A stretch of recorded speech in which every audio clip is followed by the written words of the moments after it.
오늘 말씀 같이 보겠습니다. 사도행전 19장 8절에서 10절까지입니다. 두라노 서원에 관한 이야기예요. 바울이 회당에 들어가 몇 달 동안을 담대히 하나님 나라에 대하여 강론하며 권면하되 어떤 사람들은 마음이 굳어 순종치 않고 무리 앞에서 이 도를 비방하거늘 바울이 그들을 떠나 제자들을 따로 세우고 두라노 서원에서 날마다 강론하여 이같이 2해 동안을 하며 아시아에 사는 자는 유대인이나 헬라인이나 다 주의 말씀을 듣더라. 오늘은 짧은 말씀인데요. 적을 것이 좀 있을 것 같아요. 두라노 서원에 관한 말씀을 중점으로 해서 제가 오늘 말씀드리려고 합니다. 지난번 말씀은 그 아볼로의 말씀을 제가 드렸어요. 이 바울이 그 3차 여행을 시작하면서요. 이분이 에베소에 금방 들린 게 아니고 어디에 들렸죠? 그 갈라디아 1차 여행, 2차 여행을 했던 그곳을 다시 이렇게 돌면서 에베소엔 조금 나중에 들렸거든요. 에베소에 들렸을 때 누구를 만났던가요? 아볼로를 만나질 않았죠. 아볼로는 이미 에베소에서 가르치고는 고린도로 내려간 거예요. 고린도로 내려갔을 때에 도착한 거예요. 에베소에. 그렇죠? 에베소에 도착해서 아볼로의 제자들에게 한번 물어봤어요. 너희들 세례 받았느냐? 그러니까 우리는 그런 것도 잘 모릅니다. 이런 이야기 기억나시죠? 바울이 에베소에서 이분이 성령 세례를 아볼로의 제자들에게 주고는 몇 사람이 성령 세례 받고 방언하고 예언하면서 바울의 제자가 됐어요?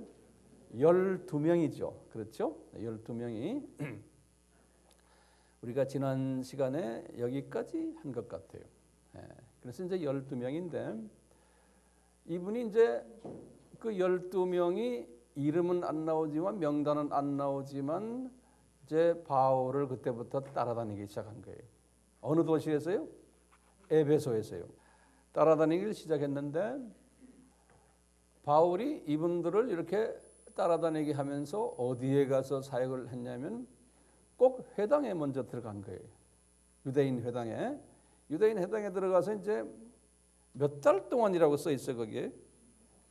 오늘 본문에 보면 석 달 동안 유대인 회당만 다니면서 유대인에게만 열심히 복음을 전했던 거예요. 그런데 이 유대인들에게 열심히 복음을 전하는데 유대인들 중에 지금 이 에베소에서는 바울에게 긍정적으로 표현하는 분들이 없었어요. 그러니까 바울이 상당히 안 그래도 과거에도 그랬지만 이 유대인 선교에 대해서 이분이 이제는 거의 손을 든 때까지 온 것 같아요. 그래서 3개월을 했으니까 대단하게 한 거예요. 왜냐 이 에베소란 도시는 특별한 사도 바울을 통해서 주님께서 하신 말씀이 있기 때문에 이 도시는 선교 센터라는 거예요. 왜? 앞으로 로마 제국을 복음화하려면 이 도시가 절대적으로 전략적으로 중요한 도시라는 거예요. 그래서 이제 바울은 그 말씀대로 이곳에 있는 유대인을 좀 복음화를 시켜가지고 유대인들이 동참하기를 기대했던 것 같아요. 그런데 실제로 그런 일들이 많지가 않았어요. 그런데 성령님이 이분에게 이제 말하는 거예요. 너희들 알겠지? 이 회당 사역은 한계가 있다. 이제 따로 그러면 트레이닝 센터를 하나 만들어라. 그 따로 트레이닝 센터 만든 곳이 두라노 서원인 거예요. 근데 두라노 서원이라는 이름이 이미 거기에 있었던 거예요. 바울이 만든 이름이 아니고 있었는데 그 장소를 임대했던 거예요. 임대해서 이제 내 생각에는 밤낮 없이 열심히 거기에서 이제 복음을 전했던 거예요. 복음을 전하는 대상이 분명히 거기 나와요. 10절에 보면 이같이 두 해 동안을 아시아에 사는 사람들이 아시아에 사는 사람들. 왜냐? 지금 에베소가 아시아죠. 그렇죠? 에베소가 아시아니까 이렇게 해서 지금 여기가 에베소거든요. 아시아 하면은 거기에 이미 교회를 개척한 도시가 몇 개가 있었어요? 여기 아시아, 이 아시아 지역에 에베소, 그다음에 뭐예요? 서머나, 버가모, 두아디라, 또 사대, 빌라델피아, 라오디게아, 또 누구예요? 또 골로새. 이 모든 교회들이에요. 지금 여기 에베소에서요. 여기에다 교회 개척을 이미 2차 여행 때 다 해놨거든요. 그래서 여기에 있는 사람들을 다 에베소로 불러들인 거예요. 불러들였는데 그 안에 보면 유대인이나 헬라인이나 다 주의 말씀을 듣더라 그랬으니까요. 이 온 사람들 중에 유대인들도 있었던 말이에요. 그래서 이제 에베소 여기에 두라노 성원에서 이렇게 주님의 말씀을 나누기를 시작을 했어요. 그런데요, 에베소에 오기 전에요. 에베소에 오기 전에 요 고린도예요. 요 고린도. 요 고린도 기억나시죠? 고린도에서 이분이 얼마나 있었어요? 1년 6개월 있었죠. 2차 여행 마지막 때 1년 6개월을 고린도에 있으면서 이분이 누구네 집에 있었을 것 같아요? 우리 생각에는 아마 브리스길라 아굴라 집에 있었던 것 같아요. 1년 6개월을. 왜 1년 6개월을 거기에 있게 됐어요? 예수님이 비전으로 나타났죠. 그분에게 나타나서 어떻게 했어요? 너 이 고린도를 떠나지 말아라. 왜?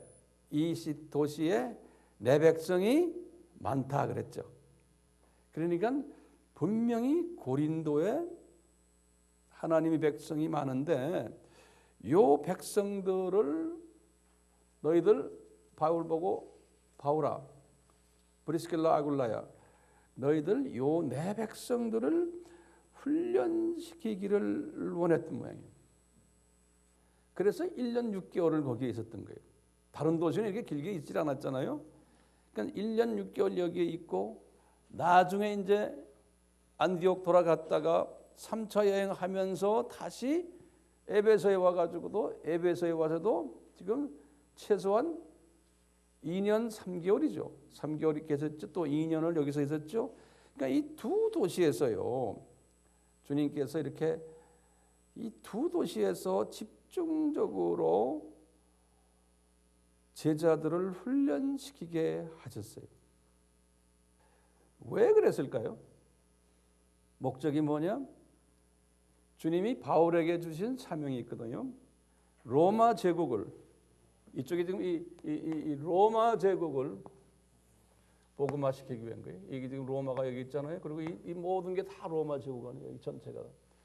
이 유럽 쪽에 특히 이 유럽 쪽을 로마 제국을 복음화를 시키기 위해서는 거기에 일꾼들이 필요하다는 거예요. 그동안에 다니면서 많은 사람들을 주님께 이끌어왔지만 그분들은 그냥 구원받은 하나님의 자녀들이에요. 그런데 특별히 바울과 같이 이 로마 제국 복음화를 위해서 뛸 분들이 필요한 거예요. 그러려면은 어떤 고정 장소에서 어느 긴 기간 동안 집중적으로 훈련을 받아야 되는 거예요. 그래서 제가 볼 때 1년 6개월 고린도에서 브리스길라 아굴라 집에서 공부한 걸 보면 그 학교 이름을 제가 고린도 서원이라 이렇게 제가 한번 지어봤어요. 네. 괜찮겠죠? 동의하세요? 네. 고린도 서원이야. 그래서 성서를 이렇게 쭉 보면요.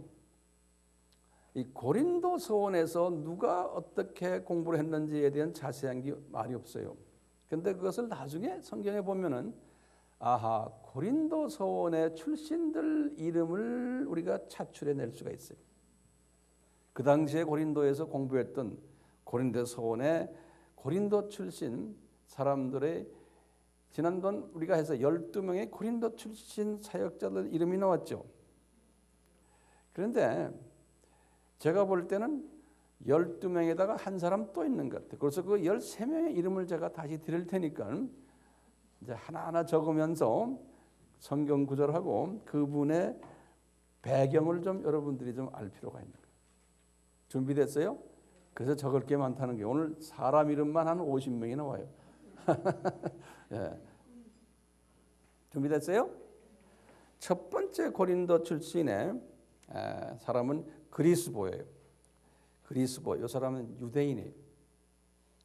회당장, 고린도의 회당장 출신이에요. 이 사람이 이제 개종한 거예요. 사도행전 18장 8절.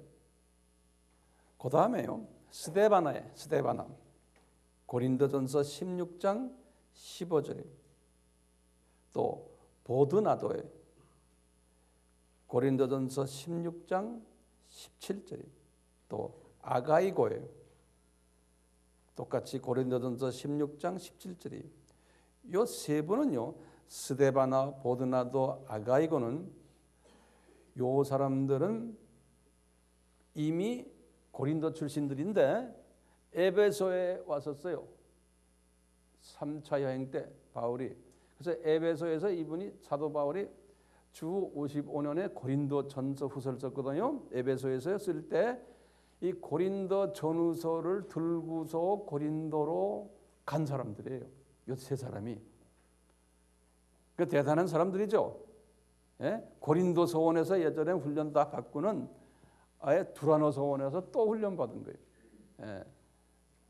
그래가지고 여기서 훈련 다 받고는 이제 에베소에서 고린도 전서 후서를 주 55년에 쓸 때 그 편지를 들고 갔던 사람들이.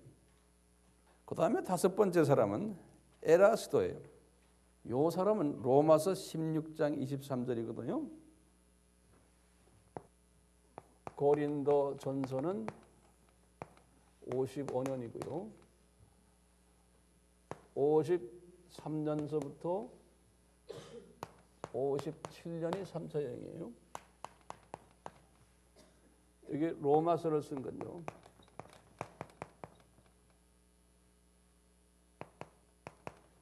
(57년이거든) 이렇게 시간을 우선 좀 두고 생각하시면서 보세요. 조금 복잡할 수도 있지만 이거 복잡하면 안 돼요.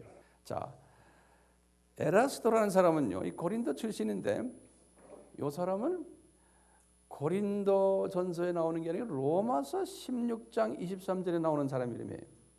로마서 16장 23절이라는 건 로마서를 언제 썼어요? 주 57년에 썼거든요. 그러니까 이 바울이 로마서를 어디서 썼어요? 로마서를 고린도에서 썼어요. 로마서는 고린도에 씁니다. 고린도 전후서는 어디서 썼어요? 에베소에서 썼어요. 고린도에서 이 사람이 바울이 편지를 쓰면서 로마에 있는 자기의 제자들에게 쓴 거예요. 그런데 거기에 이미 이 사람이 가 있는 거예요. 에라스도가요. 그럼 에라스도는 출신은 어디 출신이에요? 이 사람이 고린도 출신인 게 어디냐면 로마서 16장 23절에 보면 고린도 성의 재무라 그랬어요. 그러니까 이 사람은 고린도 그 도시의 재무부 장관 같은 사람이었어요. 이 사람이 바울을 통해서 어느 서원에서 고린도 서원에서 기독교인이 돼가지고 선교사로 완전히 차출받은 사람이에요. 고린도 도시의 재무성이 재무에 관계되는 관리인데 이 사람이 그렇게 된 거예요. 그러니까 복 있는 사람이죠. 네? 그 다음에 가이오라는 사람이에요. 여섯 번째로요, 고린도전서 1장 14절이에요. 이 사람은 가이오는 바울이 고린도에 있을 때 항상 접대했던 사람이에요.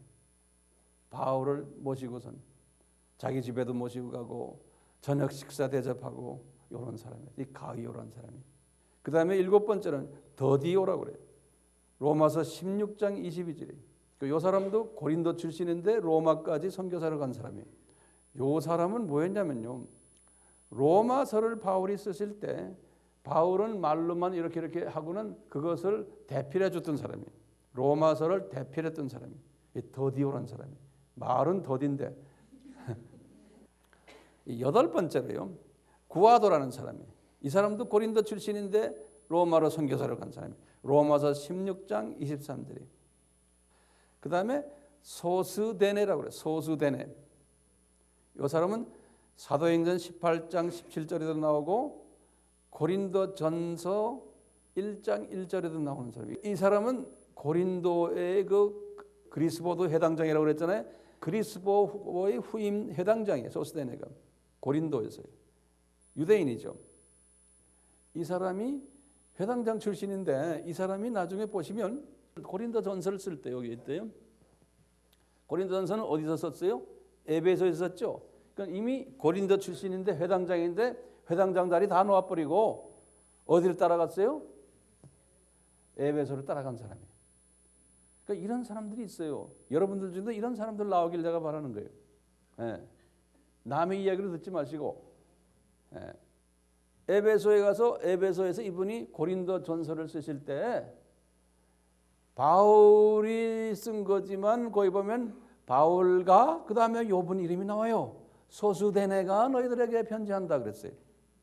이만큼 이 회당장 출신이 헌신해가지고 고린도 전서를 쓸 때 바울과 거의 같은 동료로서의 편지 쓰는 장면. 유대인이에요. 열 번째는 글로에라는 사람이 나와요. 고린도전서 1장 11절에. 이 글로에라는 사람은 지금 에베소에서, 고린도전서니까 에베소거든요.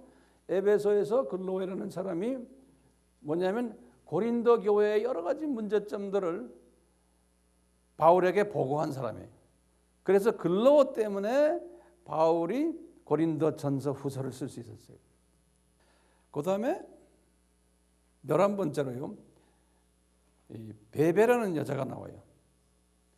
로마서 16장 1절에. 이 베베라는 여자는 로마서를 들고서, 로마서가 어디서 썼어요? 고린도에 썼는데 이 여자가요, 고린도에서부터 로마서를 들고 로마까지 간 여자예요. 여자들이 대단해요. 그 길, 그때 이게 보통 백길이에요. 예. 이 베베, 본래 베베는 어디 출신이에요? 요 고린도 도시 아니고 갱게리아라고 했었죠. 갱게리아는 바울이 뭐 했던 거예요? 머리 깎았던 곳이죠. 예. 그러니까 다 그 동네 출신들이에요. 고린도 출신들이에요. 12번째로요, 디도 유스도라는 사람이 있어요. 사도행전 18장 7절에 디도 유스도. 요 분은요, 아까 이 고린도에 회당이 있었잖아요. 유대인 회당이에요. 예. 회당에서 바울이 핍박을 받았거든요. 복음 전하다. 그러니까 거기에 나와가지고 어디로 피신했냐면 요 디도 유스도 집으로 피신했어요. 요 집에 앉아 있다가 바울이 환상을 본 거예요. 뭐냐? 두려워 말라, 잠잠하지 말아라. 내가 너와 함께하겠다. 너를 대적할 자가 없다. 이 도시에 내 백성이 많다. 요 형제 집에서 앉아서 기도하다가 이렇게 된 거예요. 디도 유스도. 그 다음에 이제 13번째로요, 소시바드라는 사람이 로마서 16장 21절에 나와요. 요분은 또 고린도 출신인데, 고린도 서원 출신인데 이분은 이미 로마에 가서 선교사를 간 사람이에요. 이렇게요, 이 고린도 서원 출신이 적어도 13명이 헌신된 거예요. 그 안에 여러 사람들이 많지만 그 중에 이 헌신된 사람이 13명이, 이분들 이름이 성서에 나오는 거예요. 무슨 서원에서요? 고린도 서원에서. 근데 제가 볼 땐요, 이 고린도 서원의 타 지방 출신들도 몇 사람이 제 눈에 보여요. 적어도 한 12명이 보여요. 제가 성경을 이렇게 섭렵해 보면요. 그 이름을 제가 드릴게요. 타 지방 출신도 그 고린도 서원에 앉아 있었던 분들, 우리 잘 아는 디모데, 누가, 실라, 브리스길라, 아굴라. 그 다음에 그 데살로니가 출신 중에 한 사람이 야손이야. 요 사람도 로마로 선교사로 파송됐어요. 나중에 로마서 16장 21절에 보시면 데살로니가에서 어려움을 당했잖아요. 그때 야손의 집에 들어갔다고 그랬죠. 요 야손이 나중에 선교사까지 된 거예요. 로마 선교사. 그 다음에 내가 볼 때는 거기에 또 같이 참석한 사람 중에 아마 빌립보에 있는 루디아도 다 와서 이 고린도 서원에서 공부했던 것 같아요. 그 다음에 간수, 그 다음에 점지던 여자 전부 다 가요. 빌립보 교회들이죠. 그 다음에 베레아 사람 중에 한 사람도 내려와서 공부하지 않나. 소바더, 그 다음에 아덴 사람들도 와서 공부했을 것 같아요. 디오누시오, 그 다음에 다마리아. 이 두 사람 이름은 아덴에서 기독교인이 된 사람들이에요. 사도행전 17장 34절에 보시면 이렇게 보면 고린도 서원에서도 약 한 25명 정도가 공부를 그보다 훨씬 더 많이 했지만 요 25명 정도가 사역자로서 하나님께서 이렇게 변화시킨 것 같아요. 자, 이렇게 해서 이제 이 고린도 서원 출신들이 있었는데 바울이 나중에 이제 3차 여행 때 지금 같이 이제 두라노 서원 이제 오픈했을 때, 자 그렇다면 두라노 서원에서 이제 조금 또 인포메이션을 좀 받으세요. 이 두라노 서원은 언제 창립했나요? 그러면 다시 한번 물어봐요. 고린도 서원은 언제 창립했어요? 고린도 서원은 요 고린도에 갔을 때가 주후 여기 몇 2차 여행 때 2차 여행은 50에서 52죠. 근데 요 서원에서 1년 6개월 있었다니까 적어도 한 50한 1년 정도는 창립하지 않았나 생각하고 있어요. 요 고린도 서원을. 고린도에서 1년 6개월 계셨으니까. 그렇죠? 계산이 빨리빨리 도는 사람도 있지만 또 복잡하게 생각하는 사람 분명히 여기 앉아 있을 것 같아요. 그래서 이 셀 공부를 하셔요. 이제 모여서 다시 한번 확인하고. 예. 이 그림이 보여야지만 성서가 눈에 보이는 거예요. 근데 나는 답답한 게 예수님 성서 설자면 이렇게 지금 제가 말씀드렸는데 황 목사가 지금 하신 대로 이렇게 미리미리 착착착 다 해줬으면 얼마나 좋아요. 왜 복잡하게 이 사람이 이러면 저기다 놓고 저기다 놓고 해서 이게 혼돈스럽습니다. 그렇게 이야기할 수 있죠. 그러면 주님이 이렇게 내가 일부러 그래놨다 그런 거예요. 왜? 안 그러면 너희들 공부 안 한다. 그렇게 알고 계세요? 자, 두라노 서원 창립 시기가 약 한 주후 53년 같아요. 그리고 거의 2년간이라니까 약 한 55년 정도에 끝났을 것 같아요. 다시 말하면 고린도 전후서를 쓰신 그 해에 두라노 서원이 이제 2년 프로그램이 아마 끝난 것 같아요. 임대했다고 그랬죠. 임대. 이 창립 멤버들을 보면 분명히 바울은 아마 교장이었었겠고요. 브리스길라 아굴라가 아마 교무처장이나 뭐 이 정도 됐겠어요. 그다음에 이제 디모데, 실라, 누가 이런 분들은 다 스텝으로 이제 일했었을 것 같아요. 이 학교 성격을 보면요, 이 학교는 국제학교였어요. 헬라 문화권 사람들과 유대 문화권 사람들이 같이 공부했어요. 교육 방법을 보면은 오늘 말씀 속에서도 그래, 이분이 주의 말씀을 매일 강론했다 그랬어요. 강론했다는 말을 우리가 지난번에도 했지만요, 강론이라는 건 그냥 이렇게 일방적으로 말하는 게 아니고 영어로는 reasoning 그래서 reasoning, 그러니까 변증적으로 말하면서 또 질문받고 또 대답해주고 질문받고 대답해주면서 reasoning, 일방적인 강의가 아니고 그렇게 했다는 거예요. 그러니까 주강사는 뭐 바울이었고요. 언어는 무슨 언어를 썼을 것 같아요? 헬라어를 분명히 하셨을 것 같아요. 지금 같으면 영어예요. 자, 그러면 어떤 사람들이 공부를 했을까? 대상 학생들을 한번 들여다봐요. 지금 여기가 에베소입니다. 에베소에서요. 그러면 제일 먼저 제가 이제 추측하는 거예요. 제일 먼저 어떤 사람들이 왔을까? 분명히 바울이요. 고린도 서원 출신들을 다 저쪽으로 몰아왔던 것 같아요. 재교육시키려고요. 그 당시에요. 분명히 여기에서 너희들 다 이리 오너라 그랬을 거 아니에요? 그런데 이게 보통 거리입니까? 그 여기에 따라오겠다고 한 사람 정도 되면은 이건 보통 사람들이 아니죠. 만사 다 제쳐놓고. 그러니까 우리도 마찬가지예요. 우리가 예를 들어서 비전 스쿨 우리 차이나 가자 그러면요. 만사 제쳐놓고 가는 사람이 있고 다음에 가지 하는 사람이 다음에 가기만 하면 돼. 근데 한 번도 안 가는 사람이 있어요. 그런 사람은 안 되죠. 언젠가는 이 세상 걸 쫙 놓고 한 번은 가셔야 되는 거예요. 성서를 보면서 우리가 우리의 삶과 이렇게 대입해 보는 거예요. 그래서 첫째 그룹이 고린도서 온 졸업생들이에요. 약 한 몇 명이요? 약 25명 전후에. 두 번째 그룹이 어떤 그룹일까요? 12명 생각나세요? 바울이 도착하자마자 너희들의 성령 세례 뭔지 아느냐? 이래가지고 모릅니다 해서 바울에 의해서 12명이 차출됐죠. 그 12명 이름은 우리가 모르지만 그 사람들도 분명히 이 교회에 조인했을 거예요. 그 사람들 이름은 없지만 그 12명이라는 게 사도행전 19장 7절에 나오거든요. 그 다음에 세 번째 그룹이요.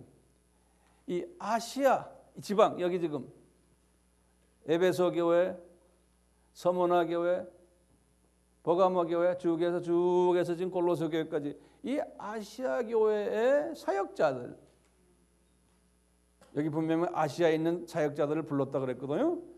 요 사람들 이름을 쭉 보면요. 성서에 보면은 약 한 8명 정도, 8명 아니 한 10명 정도가 제 눈에 띄어요. 아시아 출신 이 8개 교회의 출신들 이름을 보면요. 거기에 지도자들급들 제가 이름을 드릴게요. 첫째가 누구냐면요. 두기고예요. 두기고. 에베소서 6장 21절 사도행전 20장 4절에 나와요. 이 두기고라는 사람이에요. 이 사람은 대단한 사람이에요. 이 사람은 에베소서와 골로새서와 빌레몬서 이 세 권을요. 바울이 로마에서 있을 때 옥중서신이죠. 로마에 있을 때 이게 언제입니까? 주후 60에서 62년 안에 이때 에베소서, 빌립보서, 골로새서 이 세 편지를 배달을 했던 사람이에요. 이 두기고가요. 그 다음에 빌레몬서까지요. 안 그러면 빌레몬서는 누가 배달했다고 생각해요? 누가 들고 갔어요? 오네시모. 예. 그러니까 이 두기고가 여기 두라노 서원에서 훈련받은 사람인데 이미 바울이 1차 투옥 때 이미 바울을 따라서 여기까지 간 사람이에요. 그래가지고 편지 배달을 그 먼 길을 했던 사람이에요. 배달자 이름이 이 사람이라는 걸 성경 구절을 드릴게요.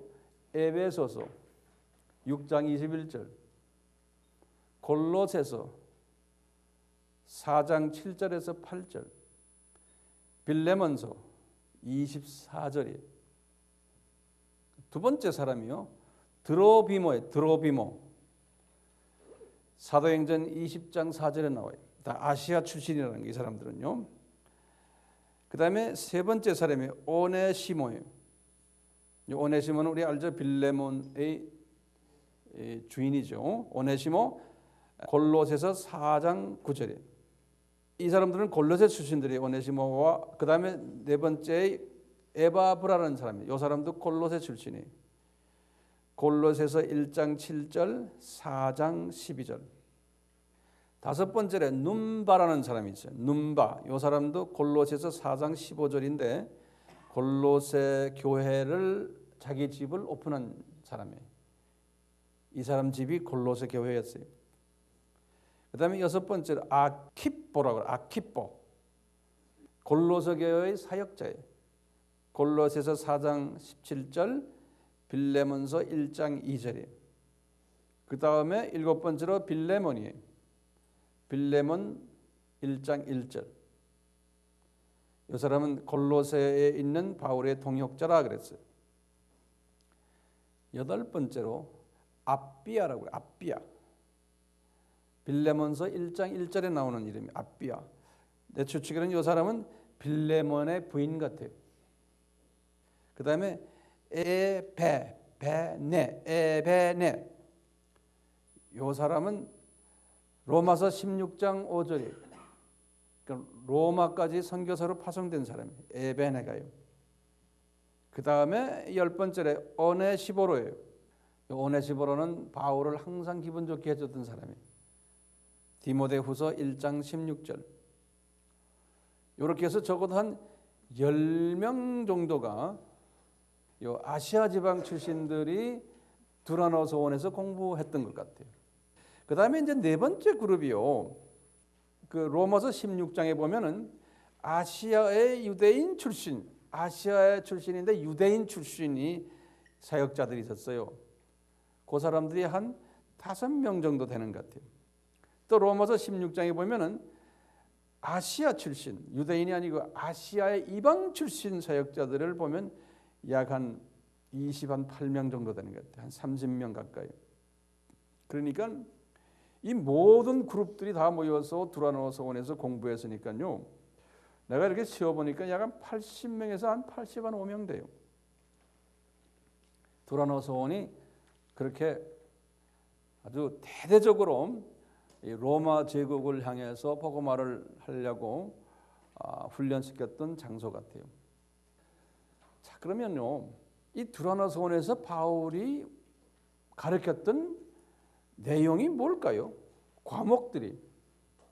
그러면 첫째, 기독론, 구원론, 성령론, 선교론, 목회론, 교회론, 교회 개척론, 기독교 지도자론, 이런 걸 다 가르치시고는 이분이 결론을 딱 내렸을 거예요.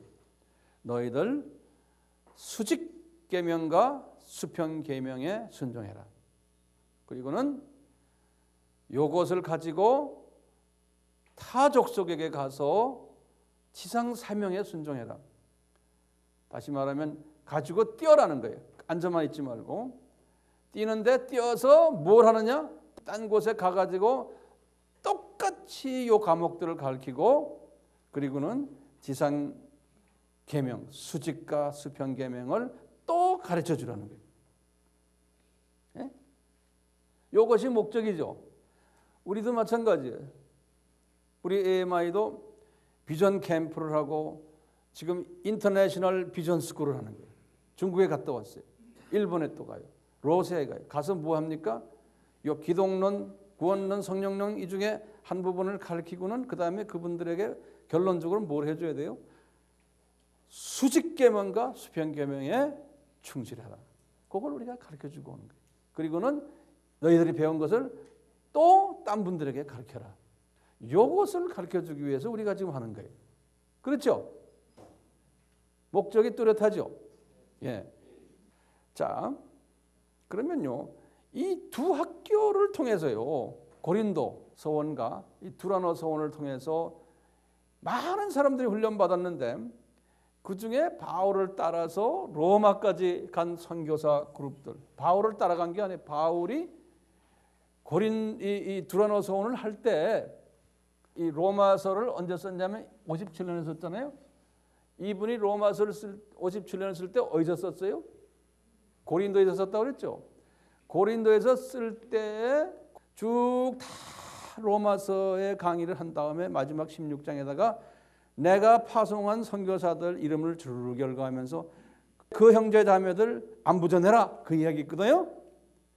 어디서요? 요 고린도에 앉아서요. 다시 말하면요, 여기 57년이거든요.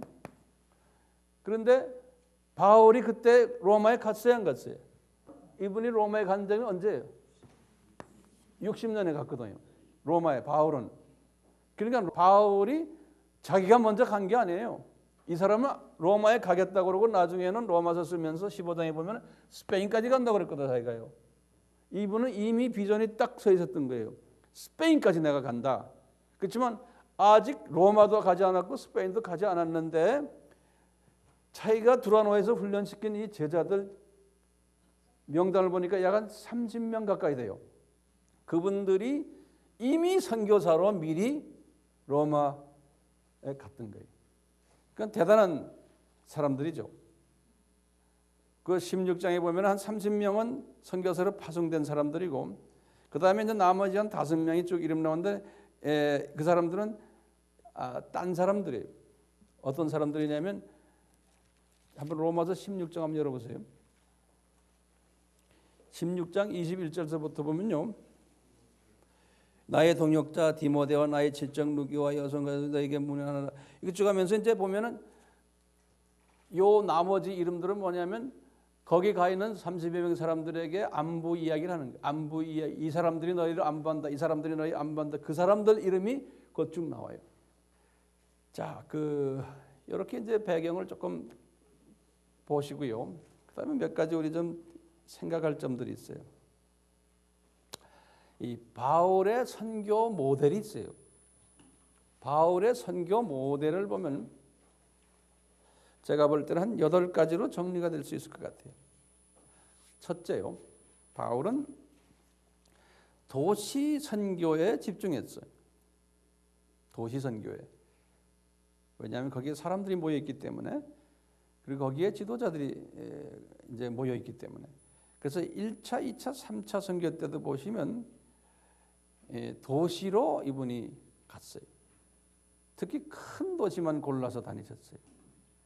에베소, 빌립보, 데살로니가, 아덴, 고린도, 로마, 이렇게요. 큰 도시만 다녔어요. 두 번째 이분의 모델은요, 거기에서 전략적으로 2도시를 택해 가지고 지도자 훈련 센터를 개설했어요. 고린도 소원과 두라노 소원. 세 번째는요, 거기서 훈련받은 모든 사람들을 세 부류로 구분을 했어요. 첫째 어떤 부분이냐면 목회자 그룹들이 약 한 50% 정도 되는 것 같아요. 제가 이렇게 쭉 보니까요. 이 사람들은 뭐냐? 이 사람들은 자기 고향 교회에서 목회하는 사람들, 목회자 그룹들. 그런 사람이 절대적으로 다 선교사로 나가면 고향 교회는 어떡합니까? 그 다음에 두 번째 그룹은요, 선교사인데요. 요거는 한 지역에 가서 상주하는 선교사 그룹들이에요. 그 그룹들이 보니까 지금 로마에 가 있는 사람들만 봐도 약 한 30명 정도 되잖아요. 전체 졸업생들 한 80명 정도에 보면 약 한 30-40% 정도는 상주 그룹들인 것 같아요. 한 도시에 갔어요. 이제 세 번째 그룹은 순회 선교사 그룹들이에요. 바울이나 디모데나 또 누가나 실라나, 바울 편지를 보면은 디모데를 가끔 한 곳에 잠깐 머무르게 하고, 그러다가 다시 뽑아서 딴 곳에 보내고, 두기고도 한 곳에 잠깐 가서 좀 사역하게 하다가 또 딴 데로 보내시고. 그러니까 이 선교사들도 한 자리에 감히 있는 분도 있지만 대부분의 선교사들은 자꾸 옮기게 하시는 거예요. 한 곳에 있으면 사람이 나태해져 버리거든요. 그리고 자기 있는 그 동네밖에 모르거든요. 그 뷰가 적어지는 거예요. 좁아지고. 그러니까 그렇게 옮기는 일들도 하는 거예요. 그 다음에 네 번째로요, 이분들이 교회 건물을 지어가지고 건물 중심 사역이 아니고 가정교회 중심 사역이에요. 1세기, 2세기, 3세기까지는 이 가정교회 중심 사역이었죠. 건물 중심이 아니었어요. 그러다가 이제 로마 교회나 이 정교회죠. 오토독 처치들이 건물을 지으면서 이 교회가 부패하기 시작한 거예요. 건물 안에 사람들 다 모아놓고 이제 교인 숫자를 늘리면서 돈을 걷어내고 파워를 키우는. 사도 바울은 건물 위주가 아니기 때문에 이분은 사방에 자기 제자들도 많고 교회들도 많았지만 바울은 거기에서 당회장도 아니었어요. 봉급도 안 받았고 항상 그러니까 다니면서 여기저기에서 헌금 받아다가 그 개척교회를 도와주는 일에 바빴어요. 그게 바울 선교 모델이에요. 그러니까 자기 교인이 없었던 거예요. 네. 우리는 크게 교회를 지어놓고는 바울을 닮아가자 그러는데 그거는 엉터리예요. 바울은 교회가 없었어요. 크게 지어놓고 바울 닮아가자는 거는 말이 됩니까? 안 되는 거예요.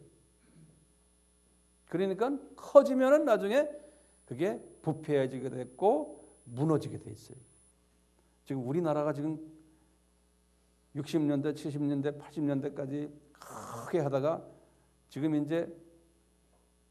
우리나라의 웬만한 큰 교회들이 다 하나하나씩 무너지고 있어요. 지도자들부터 시작해서요. 왜 그래요? 이건 성서적인 거예요. 잘 나가다가 나중에 그놈의 돈 때문에, 그놈의 권력 때문에, 유명세 때문에 무너지게 돼 있는 거예요. 하나님은 정말 사랑하는 사람은 무너지기 전에 빨리 하늘나라에 데려가 버리든지 그래 버렸어요. 사랑하는 사람은요. 안 그러면 무너뜨려 놓고 아예 그냥 우습게 만들어 놓든지. 그러나 모르겠어요. 이제 여러분들 눈여겨서 보세요. 이제 다섯 번째는요. 이렇게 바울은요 여기저기다 많이 해놓고요 지도자 훈련시키고 그다음에는 뭐냐면 선교지를 계속 방문을 했어요. 방문해가지고 재교육을 시켰어요. 그리고는 거기에서 제자들을 또 이렇게 보고는 딴 데로 파송시키시고. 여섯 번째는 뭐였냐? 바울은 문서 사역에 집중했어요. 문서 사역을 가지고서 재교육의 교재로 쓰신 거예요. 그래서 바울의 서신들을 가지고 각 자기가 개척해 쓴 것에다가 서신을 보낸 거예요. 그래서 서로 논아서 읽게 하고. 그게 이제 바울 신학으로 정립이 된 거예요. 그리고는 일곱 번째로 바울의 선교 방향은 교회가 개척된 곳에 가서 교회를 짓는 일이 아니에요. 이분은 분명히 그랬죠. 로마서에도 그랬어요. 이분은 미전도 족속 복음화에 초점을 맞춘 거예요. 그러니까 이분의 사역은 베드로가 지어놓은 교회에 가서 곁다리 붙어가지고 또 하나 옆에다 교회 짓고 이걸 안 한 거예요. 12 제자들이 만들어 놓은 교회가 있었으면 거기 가서 하질 않았어요. 예? 미전도 족속 복음화에 관심을 뒀던 거예요. 여덟 번째로 마지막으로는 이분의 최종 목표는 로마 제국 복음화예요. 로마서 15장 24절 28절에 보면 스페인까지 내가 가겠다 그랬어요. 이 바울이라는 이름은요 헬라말로 바울로스라고 그러는데 바울이라는 이름이 뭐냐면 조그만 사람이란 소리예요. Little one. 그래서 이제 어떤 분들은 이분이 키가 조금해서 그러나 모르겠어요. 근데 이름 자체가 조그만 사람이에요. 근데 이 사람의 통은 엄청나게 컸던 거예요. 그 당시에 교통수단도 좋지 않았는데 이 사람이 말이죠. 저 스페인까지 내려다본 거예요. 그래갖고는 전략적으로 이렇게 제자들을 훈련시켰던 거예요. 우리 에마의 선교 모델도 이 바울의 모델을 따라가려고 안간 힘을 쓰고 있는 거예요. 우리가요.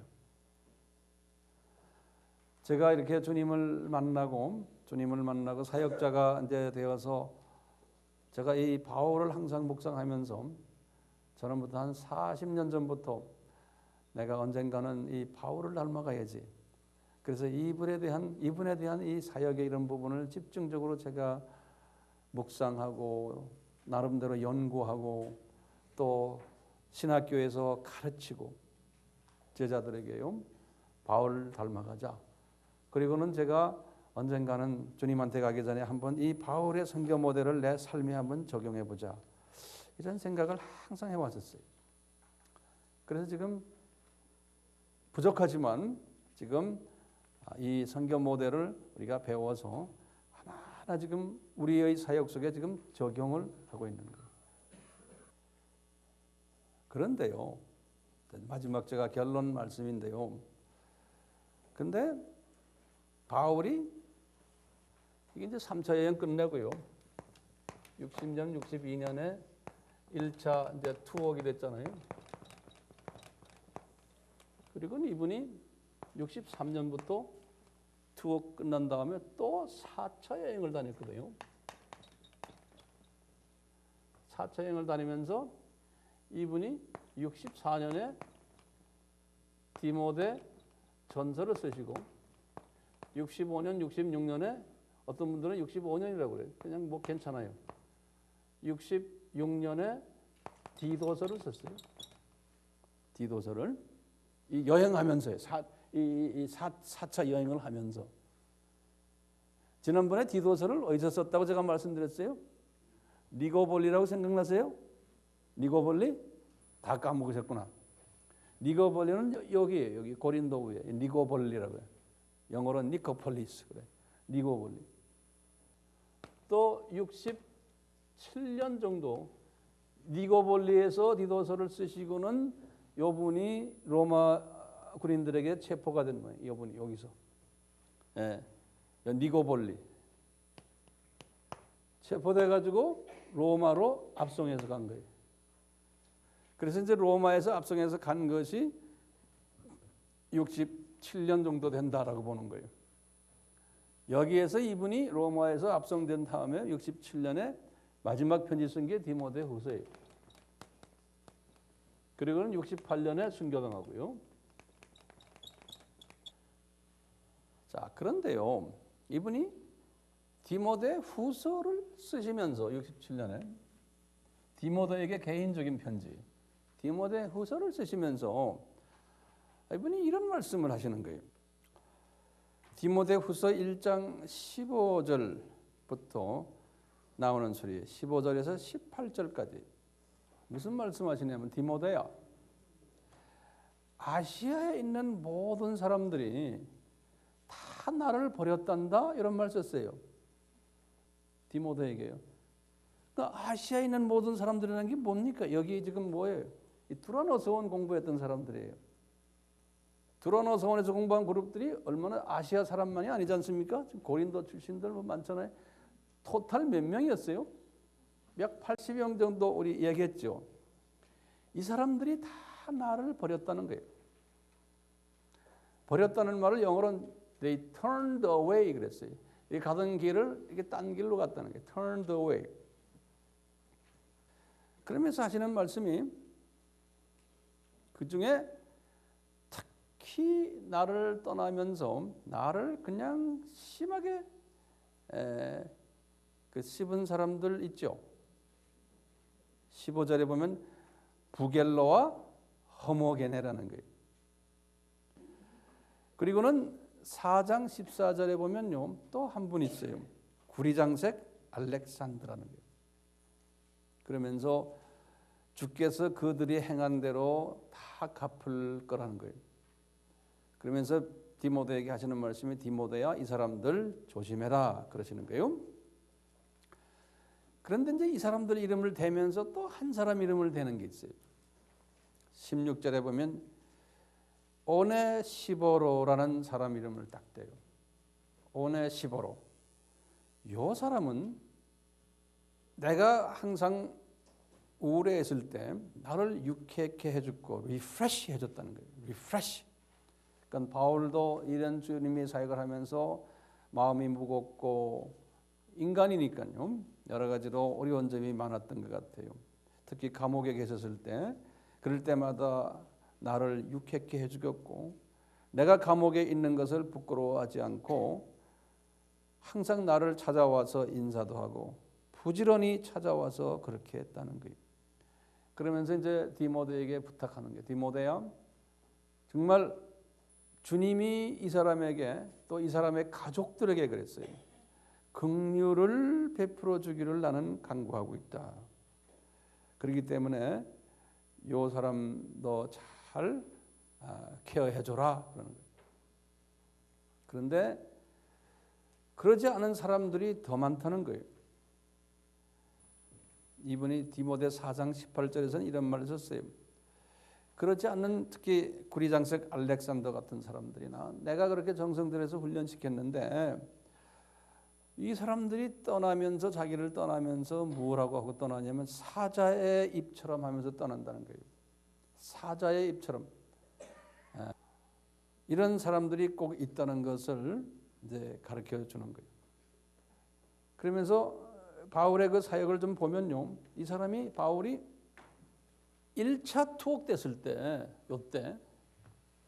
요때도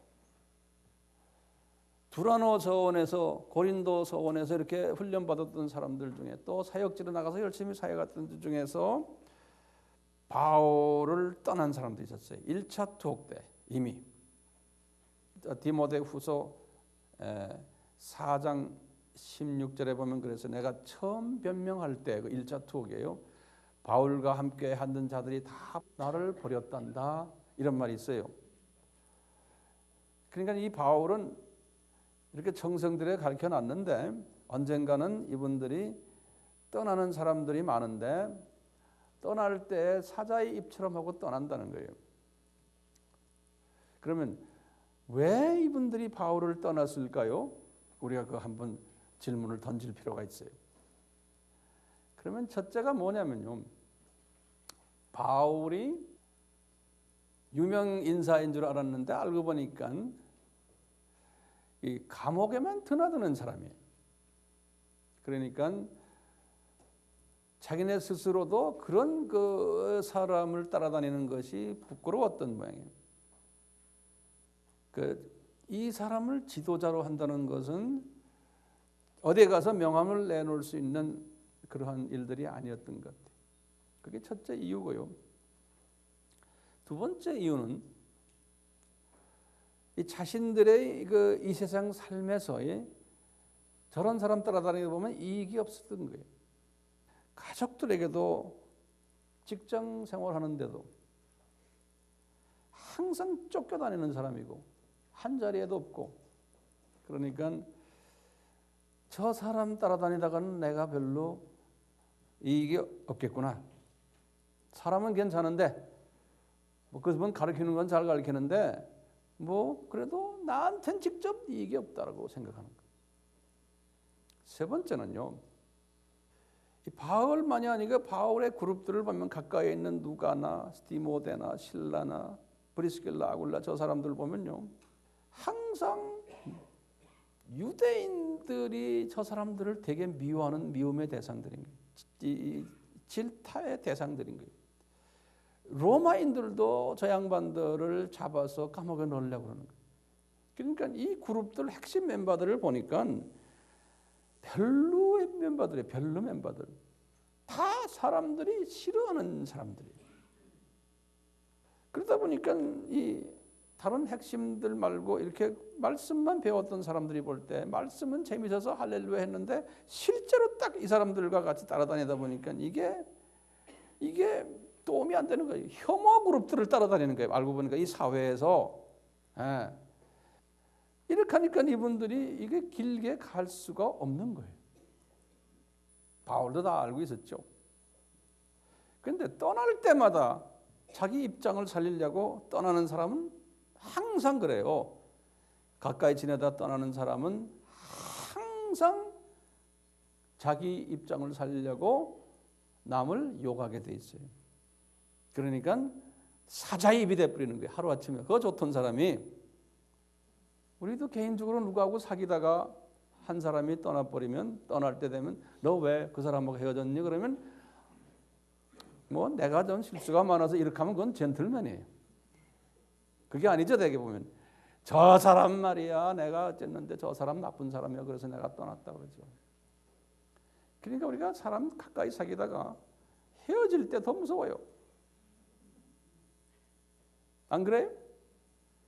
젊은 사람들도 다 이런 거 경험하시죠? 그러니까 헤어질 때 젠틀하게 잘 가는 사람은 그거 괜찮은 사람이에요. 근데 그런 사람은 아예 헤어지지도 않죠.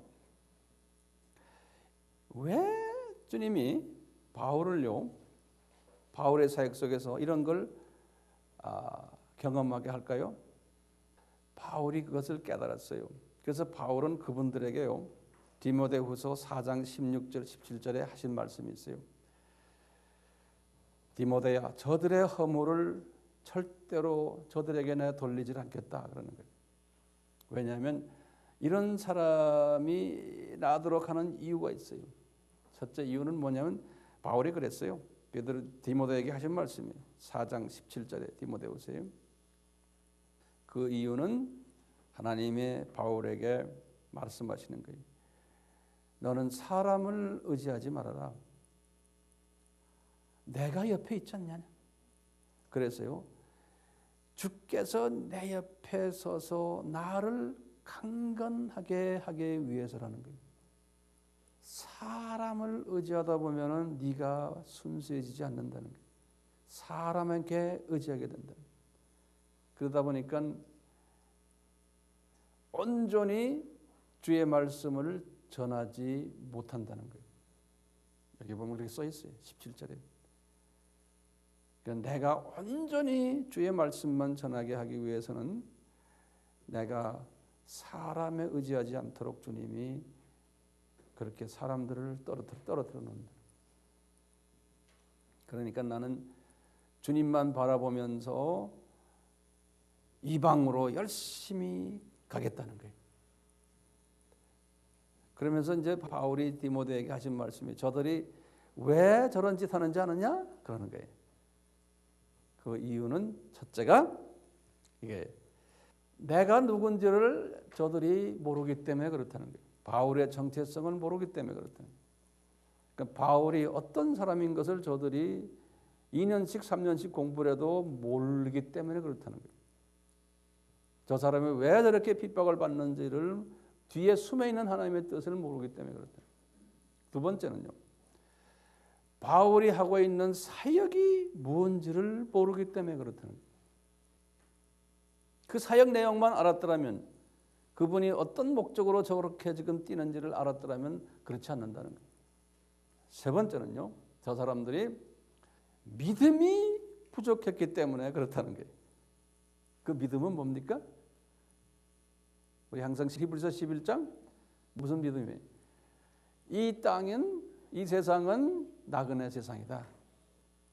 두 번째는 우리 본향은 저 위다. 그 다음에 세 번째는 우리가 한 것만큼 상급이 따라온다. 이 세 가지가 믿음인 거예요. 히브리서 11장의 믿음이. 저 양반들이 이 믿음만 있었더라면 절대로 너를 디모데야 떠나지 않는다. 더 붙든다. 그런데 이 믿음이 없기 때문에 그렇다는 거예요. 동의하시죠? 거기다가 네 번째로 그러는 거예요. 이 사람들이 그러기 때문에 이렇게 하는 것은 은혜가 없기 때문에 그렇다는 거예요. 그러니까 모든 사람들 이렇게 훈련을 다 받아도 이렇게 두 그룹으로 나누어진다는 거예요.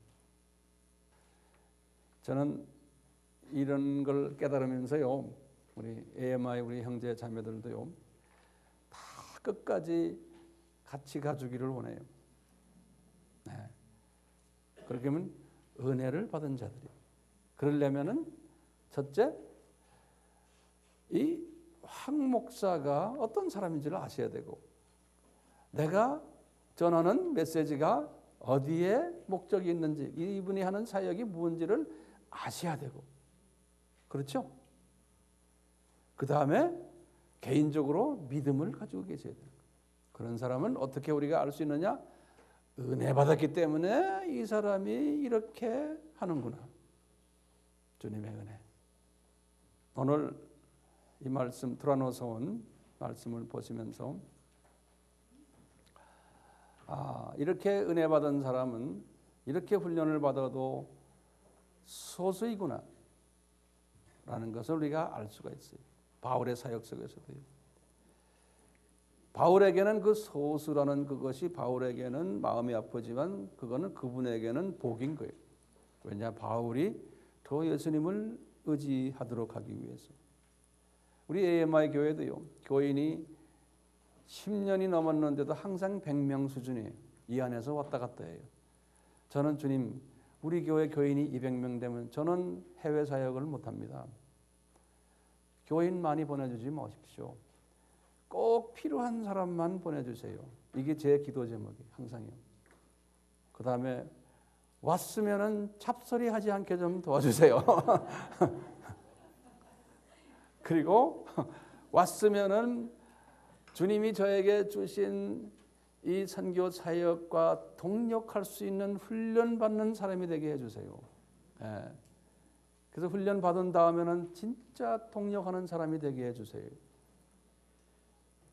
제가 바깥으로 이렇게 뛰어도 이 교회는 목사님이 계시든 안 계시든 이 교회는 그냥 잘 굴러가도록 해주세요. 근데 감사한 건 저희 교회가 그렇잖아요. 제가 한 달, 두 달 없어도 이 교회는 더 은혜스럽대요. 그래서 아하, 주님이 하시는구나. 예, 제가 나갔다고 해서요 놀러 다니는 것도 아니고 주님 일하러 다니는데, 예? 교회 담임 목사님이 계시면 교회가 잘 굴러가고 담임 목사님이 안 계시면 교회가 시끄러워요. 그러면 그 교회는 어디에 문제가 있는 교회예요. 저는 그냥 주님의 도구로서만 있는 것뿐이죠. 근데 우리 교회를 보면은 그게 없네. 목사님이 안 계시면 더 은혜스럽고 더 잘 되고 셀 모임도 더 열심히 잘하시고. 그래서 주님도 저에게 이 은혜를 주셨네요. 그래요. 우리도 이 바울의 선교 모델을 따라서 이제 우리가 계속해서 밀고 나갑시다. 네. 근데 한 가지 제가 말씀드릴 게 하나가 있는 거예요. 그 바울이요, 이 빌립보서를 쓰셨을 때, 빌립보 쓴 게 언제예요? 60년이. 어디서 썼어요? 빌립보는 로마 감옥에서 썼어요? 그렇죠. 예, 로마 감옥에서 쓴 거예요. 그럴 때 이분이 빌립보 교회에다가 이야기하는 소리가 있어요. 여기에 지금 30몇 명이 지금 내 제자들이 와서 열심히 복음 전한다는 거예요. 그 제자들 누군지 알죠? 와서 전하는데 내가 바울이 그러는 거예요. 빌립보 교회에다가요. 얘들아, 이렇게 열심히 전하는데 내 마음이 불편하다는 거예요. 왜 불편하냐? 그렇게 내가 훈련을 시켜놨는데 대부분의 이 30몇 명이 여기다가 가정교회를 만들어서 하는데 지네끼리 싸움한다는 거예요. 근데 보니까요, 싸움을 하는데 다 자기 파워를 늘리려고 싸움한다는 거예요. 아시죠? 빌립보서 1장 말씀이에요. 그러면서 바울이 그러는 거예요. 저렇게 훈련시켜놨는데 개척교회 열심히 하고 선교 열심히 하는데 다 목적이 어디가 있어서 그래요? 자기한테가 있는 거예요. 내 영광, 내 욕심, 내가 유명해지려고 요 복음을 받아가지고요 이제 자기의 어떤 욕심을 향해서 달리고 하는 거예요. 이런 사람들이 많더라는 거예요. 그러니까 바울이 그러는 거예요. 그렇지 않는 사람이 소수가 있다는 거예요. 그러니까 그렇지 않는 소수가 나나 여러분들이 되기를 원하는 거예요. 네. 왜? 주님 나라에 가면 상급이 없는 거예요. 기독교계를 혼란스럽게 만드는 사람들이, 그 사람들이 왜 그럴까요? 정답이 뭐예요? 믿음이 없기 때문에 그런 거예요. 정답? 믿음이 없기 때문에 그런 거예요. 이 세상이 영원히 사는 세상으로 생각하는 거예요. 그러니까 요 복음을 받아가지고 요 세상에서 영원히 살 자기의 어떤 이해관계를 가지고서 이걸 이용하는 거예요. 그러니까 믿음이 없기 때문에. 왜 믿음이 없을까요? 은혜가 없기 때문에 그런 거예요. 주님이 주시는 은혜가 없기 때문에 그래요. 그러니까 나빠서가 아니에요. 불쌍한 거예요. 그러니까요. 저 사람들 은혜가 없구나. 주님이 주시는 은혜가 없구나. 그러니까 내가 만약에 그렇지 않다고 생각해. 그러면 뭐해? 내가 자랑할 거 없는 거예요? 저 사람 은혜를 특별히 받았구나. 지 잘난 건 없는데 예수님의 은혜를 받았구나 저 사람들이. 그래서 바울이 항상 편지에 뭐라고 그래요? 시작에 예수님의 은혜와 평강이 따르기를 원하노라. 은혜가 있는 사람은 평강이 있는 거예요. 편지 끝날 때도 항상 너희들에게 이 은혜와 평강이 있기를 바라노라. 이게 핵심인 거예요. 그러니까요. 나나 여러분들은 이 주님의 은혜가 필요한 사람들이에요. 그러면 그 은혜를 통해서 나오는 평강이 있는 거예요. 이 시각이 달라지니까 평강이 오는 거예요. 네. 뭐가 잘 안 되는데도 세상 것이 편안한 거예요. 왜? 이 은혜를 받은 사람은 그런 거예요. 이 은혜 받지 않는 사람은 뭐가 잘 안 되면 불안한 거예요. 엄청난 차이죠. 시각의 변화가 오는 것이 은혜 받는 거예요. 그런 사람 되기를 주님의 이름으로 축원합니다. 아멘. 자, 같이 기도합시다. 예수님, 우리에게 은혜를 베풀어 주셔서 바울에게 주셨던 그 은혜를 우리에게 허락하시고 이 세대 저희들을 바울과 실라와 디모데와 누가와 브리스길라와 아굴라와 루디아와 이런 주님의 특별한 은혜 받은 사람의 대열 속으로 저희들을 불러 모아 주시옵소서. 그래서 우리가 처해 있는 어떤 환경에 있든지 이 세상을 보는 시각의 변화 때문에 이 세상을 이길 수 있고 또 우리는 저 세상을 향해서 가는 나의 본향에 가는 그러한 사람인 것을 항상 비전으로 가지고 하루하루 살 때 우리에게 평강이 있습니다. 이 평강받은 이 사람들을 주님 사용하셔서 이 세대 주님이 하고 싶다 하는 미전도 족속 복음화에 요긴하게 사용받는 우리가 되어 때가 되었을 때 주님께서 잘했다 칭찬하는 그러한 우리 모두가 되도록 은혜 베풀어 주시옵소서. 이런 부모님을 가진 후손들은 우리가 어떻게 우리의 힘으로 할 수 없습니다. 주님이 은혜를 베푸십니다. 저희들은 그것을 믿고 있습니다. 주님, 저희 후손들에게 이 은혜와 믿음을 허락하시고 우리 후손들을 통해서 주님 영광받아 주시옵소서. 예수님의 이름으로 기도드리옵나이다. 아멘. 지금 이 시간은 예수 그리스도의 무한하신 은혜와 하나님 아버지의 극진하신 사랑하심과 성령님의 교제케 하심이 순종케 하심이 우리에게 항상 있기를 축원하옵나이다. 아멘.